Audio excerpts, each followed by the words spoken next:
안녕하십니까. 오늘의 말씀을 시작하겠습니다. 이런 노래가 있습니다. 돈으로도 못 가요 하나님 나라, 힘으로도 못 가요 하나님 나라, 거듭나면 가는 나라 하나님 나라, 믿음으로 가는 나라 하나님 나라. 이 노래는 어린이 주일학교 때 피아노 반주에 맞춰서 아주 수없이 불렀던 그런 노래입니다. 그런데 이 노래를 곰곰이 따져보면 참으로 아주 깊은 의미가 있다는 사실을 우리가 깨닫게 됩니다. 한번 생각해 보면 이 진정한 하나님의 나라는 이 세상과는 전혀 다른 나라를 이야기하고 있는 것입니다. 특히 하나님의 나라는 이 세상에서 우리가 쉽게 생각할 수 있는 그런 가시적인 나라도 아니고, 그렇다고 해서 또 우리가 죽어서 가게 될 천당과 같은 나라도 아닙니다. 우리가 가지고 있는 이 세상의 가치관이나 물질이나 혹은 명예나 권력이나 그 밖에 어떤 것으로도 대신할 수 없는 것이 바로 하나님이 친히 세우신 하나님의 나라라는 것입니다. 특히 예수님께서 세상에 오셨을 때 많은 사람들에게 전하신 말씀 그 내용 중에 가장 큰 핵심적인 것이 바로 이 하나님 나라에 관한 것입니다. 그래서 그 하나님의 나라에 관한 메시지를 전달하기 위해서 주님은 이 비유라는 도구를 사용해서 많은 사람들에게 전하셨습니다. 그리고 그 비유의 말씀을 전하시면서 하신 말씀이 그 나라는 무엇보다 비밀에 감추어져 있다, 이런 사실을 이야기하신 겁니다.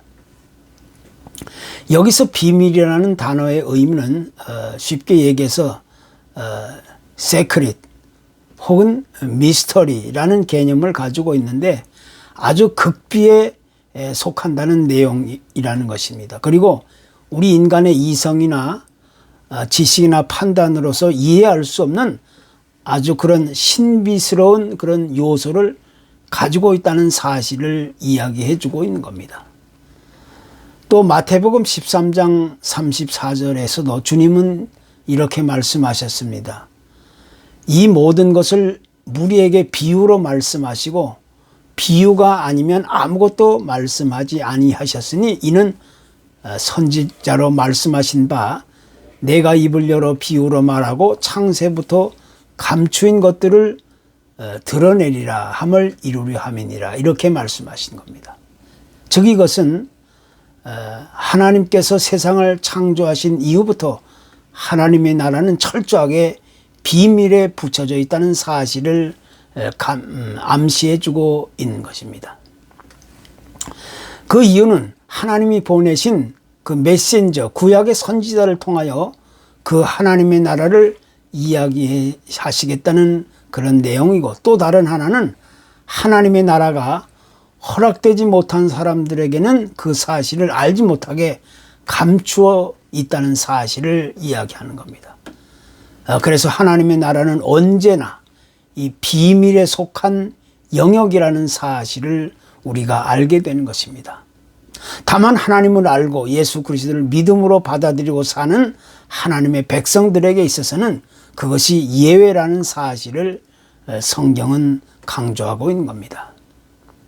다시 이야기하면 하나님을 알고 예수 그리스도를 믿음으로 받아들이고 사는 사람들에게는 하나님의 나라가 결코 비밀이 될 수 없습니다. 그러나 그렇지 않은 사람들에게는 그 누구에게라도 철저하게 비밀에 쌓여진 이 세크렛 혹은 미스터리가 되고 있다는 사실을 성경은 분명하게 말하고 있는 겁니다. 그런데 오늘날 이 지구상에는 수많은 기독교인들이 존재하고 있지만 사실 하나님 나라에 대해서 진정으로 깨달아 알고 믿음으로 사는 사람들은 극소수에 불과하다는 사실을 우리는 이야기하지 않을 수가 없습니다. 왜냐하면 많은 사람들은 하나님을 알고 또 예수 그리스도를 믿는다고 하지만 사실 따지고 보면 단순하게 그저 종교적인 신념을 가지고 혹은 형식적이고 체면적인 그런 수준에만 머물고 있다는 사실을 부인할 수가 없는 겁니다. 그래서 오늘 기독교인들이 가장 절실하게 회복되어야 할 과제가 하나 있다면 그것은 곧 예수님께서 전하신 이 하나님 나라에 대한 복음의 말씀을 올바로 깨달아 알아야 된다는 사실을 우리는 다시 한번 강조하지 않을 수가 없게 되는 겁니다. 그 이유는 예수님께서 전하신 이 복음의 핵심적인 내용이 곧 하나님 나라에 관한 것이기 때문입니다. 특히 주님은 하나님 나라의 말씀을 선포하실 때마다 믿지 못하는 사람들에게는 이 말씀이 비밀에 쌓여 있기 때문에 그 사실을 깨닫게 하지 못하게 하셨지만 우리 믿는 사람들에게 있어서는 그 말씀을 통해서 깨달아 알고 회개하고 하나님 나라의 백성으로 세상을 살아갈 것을 교훈하고 있는 겁니다. 그래서 진정으로 믿음을 가진 사람들이라면 하나님의 말씀을 깨달아 알고 그 말씀을 따라 믿음으로 순종하며 변화해가는 삶을 살아가는 사람들이라는 사실을 우리는 다시 고백하게 되는 겁니다. 이런 사람들이야말로 하나님이 인정하실 수 있는 진정한 하나님 나라의 백성이라는 사실을 우리는 보게 되는 겁니다. 그렇다면 이 성경에서 강조하고 있는 이 하나님 나라에 대한 개념이 무엇인가? 한마디로 이야기해서 하나님의 나라는 하나님이 직접 통치하시고 다스리는 나라. 신약 성경 로마에서에서 하나님의 나라는 먹고 마시는 것이 아니라 오직 성령 안에서 의와 평강과 희락이라 이렇게 말씀하고 있는데 하나님의 백성들이 각자가 경험할 수 있는 그런 영적인 모습, 실체라는 사실을 성경은 지적해 주고 있는 것입니다. 그리고 하나님의 나라는 예수님께서 이 세상에 다시 오시는 날 완전하게 그때 회복된다는 사실을 가르치고 있는 겁니다. 그러니까 하나님의 나라는 하나님의 백성들이 이 세상에서 개인적으로 누릴 수 있는 거룩한 영적인 모습이고 또 다른 한편으로는 예수님이 이 세상에 다시 오실 때 유일하게 우리가 얻을 수 있는 그런 약속의 유업이 된다는 사실입니다. 그래서 하나님의 나라는 현재성을 가지고 있는 것과 동시에 미래성을 가지게 되고 있는 겁니다. 즉 하나님의 나라는 현재 우리 그리스도인의 삶 속에서 이루어지고 존재하지만 그 나라의 완성은 주님이 이 땅에 다시 오시는 날, 그날 드디어 완성된다는 사실을 성경은 아주 분명하게 가르쳐주고 있는 것입니다. 오늘 본문의 이야기는 하나님의 나라에 관한 말씀으로 혼인잔치의 비유입니다. 그래서 오늘 본문은 이렇게 시작합니다. 천국은 마치 자기 아들을 위하여 혼인잔치를 베푼 어떤 임금과 같으니. 쉽게 이야기해서 하나님의 나라는 어떤 특별한 장소나 땅이 있거나 영토가 있거나 어떤 경계가 있거나 국가가 있는 것이 아닙니다. 그렇다고 해서 사람들이 흔히 말하듯이 우리가 이 세상에서 죽음을 맞이하게 될 때 가게 되는 천당이라는 개념, 그런 것이 결코 아닙니다. 우리가 성경을 이해할 때 이스라엘 사람들은 예루살렘 성전을 가리켜서 하나님이 거하시는 거룩한 곳이다 이렇게 말해왔습니다.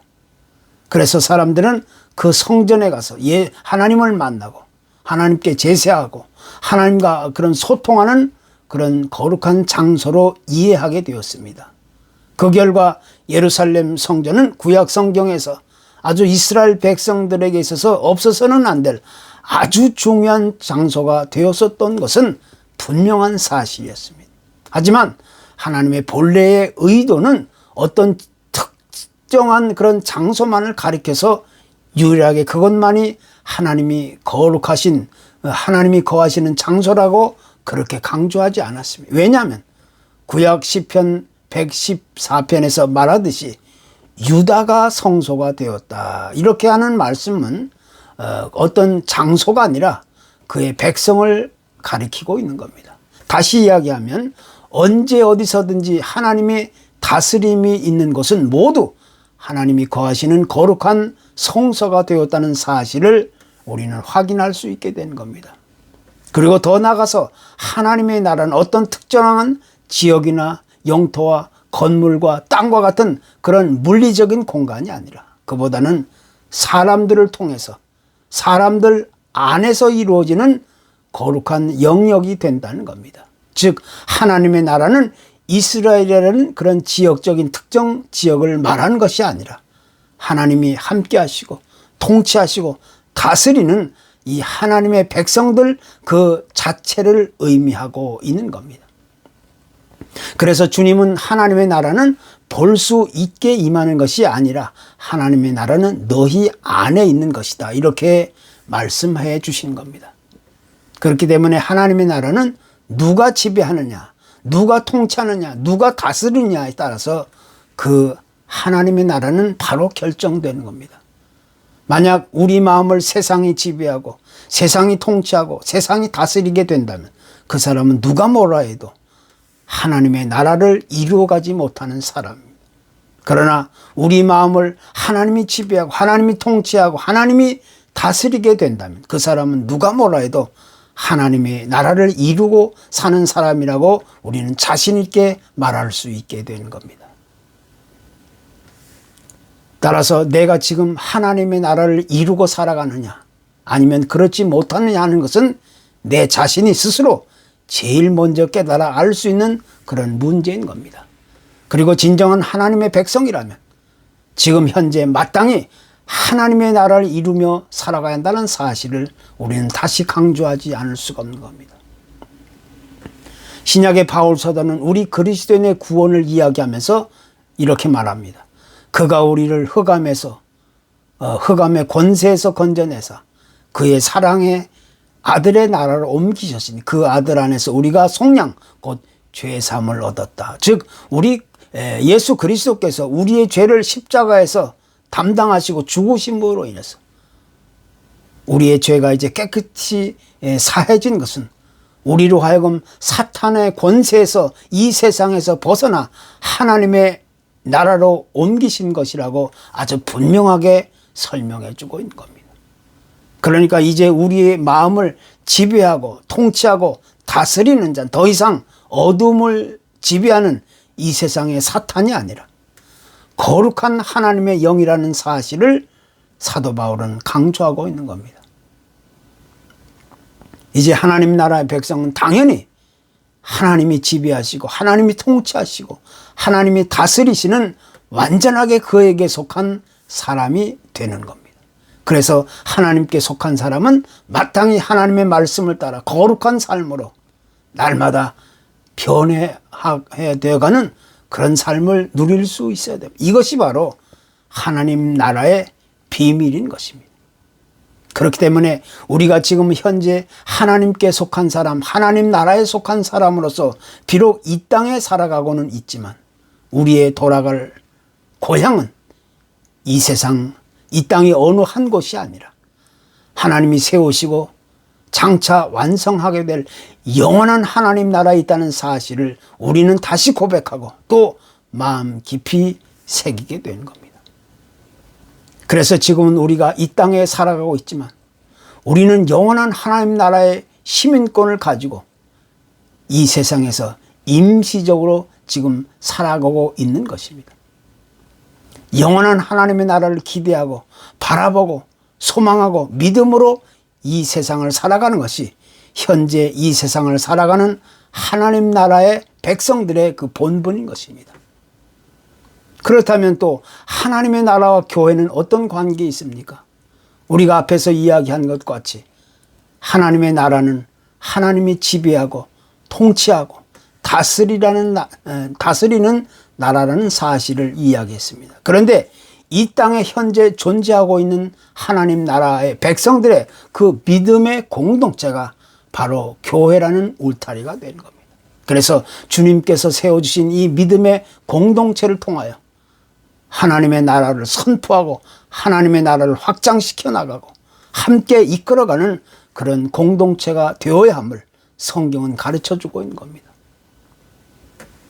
결론적으로 말하면 하나님의 나라는 어떤 민족이나 인종이나 혹은 어떤 정치적이고 문화적인 지역적인 경계가 결코 존재하지 않는 것입니다. 하나님의 나라는 이 세상의 모든 사람들을 초대하고 있습니다. 그 어느 누구도 이 초청 대상에서 제외될 사람은 아무도 없는 겁니다. 그러나 여기서 딱 한 가지 조건이 있습니다. 그 조건은 하나님 나라에 속한 사람은 오직 예수 그리스도를 믿는 자들에게만 유일하게 그 초청이 허락되는 것입니다. 하나님 나라의 비밀, 그것은 곧 예수 그리스도 안에 있는 것입니다. 감사합니다.